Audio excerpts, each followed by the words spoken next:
What's up, fam? Welcome back to the Project Reboot Kitchen. Today in the kitchen, we're continuing our Healthy Holiday series by showing you how to make keto stuffing. This recipe is so delicious and satisfying, it's practically a meal in itself. It's hearty, moist, and rich, and tastes just like the holidays. Now, if you've been enjoying our Healthy Holiday series, it would totally make our holiday if you subscribed. And don't forget to like this recipe if it inspires you to try your hand at your own keto stuffing. Alright, without further ado, let's do this thing. Now, unlike a lot of so-called low-carb stuffing recipes, this one uses real keto bread instead of cauliflower. And believe me, that makes a huge difference. Using keto bread as the base makes for a stuffing that is super flavorful, moist, and even slightly crispy on the top and the edges. It's 100% worth the extra effort, so check out our keto bread recipe in the description to get you started. Now here you can see that I've already pre-made a loaf of our keto bread and cut it into cubes. I've let the bread sit out on the counter for a couple of days to let them dry out. That way they'll soak up a ton of flavor as it cooks. Now aside from the keto bread, we'll need just a couple more ingredients. Here we have some Poultry Rub, which we bought from the store. Now this particular rub was labeled as turkey seasoning. If you can't find it at the store, you can mix some yourself by mixing some salt, pepper, garlic powder, onion powder, thyme, sage, and rosemary. Now I'll go ahead and put my recommended proportions for all of those spices in the description below. We'll mix the Poultry Rub with some homemade chicken stock and heavy cream to create an amazingly flavorful soaking liquid for our breadcrumbs. Now for the veg, we've got some celery for crunch and color, and some garlic and onions. And finally, we've got some pork sausage to round out all the major food groups and make this stuffing a standalone meal.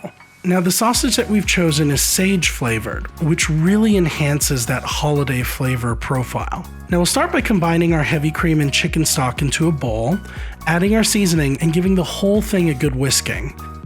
Once it's nice and combined, we'll pour the seasoned mixture onto our breadcrumbs and give it some time to soak up all of those herby holiday flavors. Now don't be afraid to get your hands dirty to ensure that the liquid gets into every nook and cranny of that bread. While the breadcrumbs are soaking in their savory bath, we'll start prepping by dicing our vegetables. Now it's important to have this done ahead of time because things will go pretty quickly once we fired up the stove. We'll start by dicing our onions into a fairly standard sized dice. We don't need the chunks to be too big, but a little bit of extra texture won't hurt. Then we'll mince the garlic pretty finely so it doesn't overpower all of the other herby goodness we've got going on.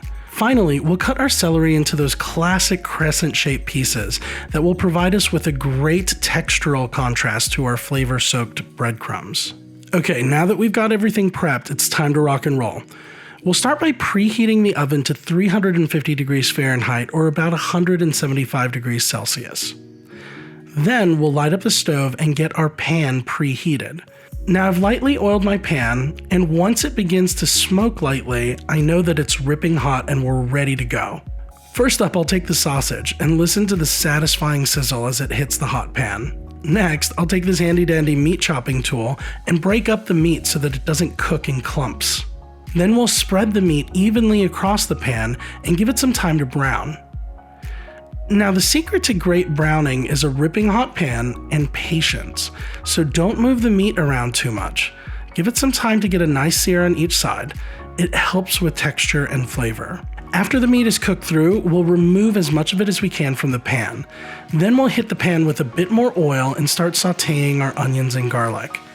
Once we've sweated them down a bit, we'll add the celery and cook everything down just for a couple of minutes until everything is nice and fragrant and the onions are just starting to turn translucent. After that, we'll add the sausage back in, mix it well, and let those flavors get acquainted for another 1 to 2 minutes. Now after everything is nice and mixed, it's time to introduce these guys to our soaked breadcrumbs and give everything a good and gentle mix. Now remember, this bread should now be nice and saturated with flavor, so make sure to be careful while you're mixing everything around. After you've got a pretty evenly dispersed looking mixture, it's time to reintroduce everything to the pan. Now, if you've got extra liquid, make sure you include that as well. It'll steam and evaporate while it's in the oven.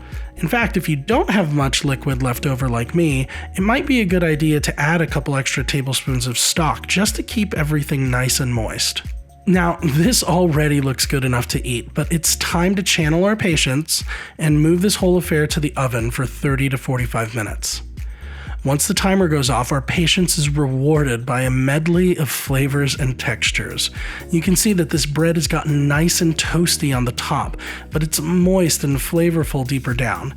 The celery still has great crunch, and the sausage meat gives it a great chew.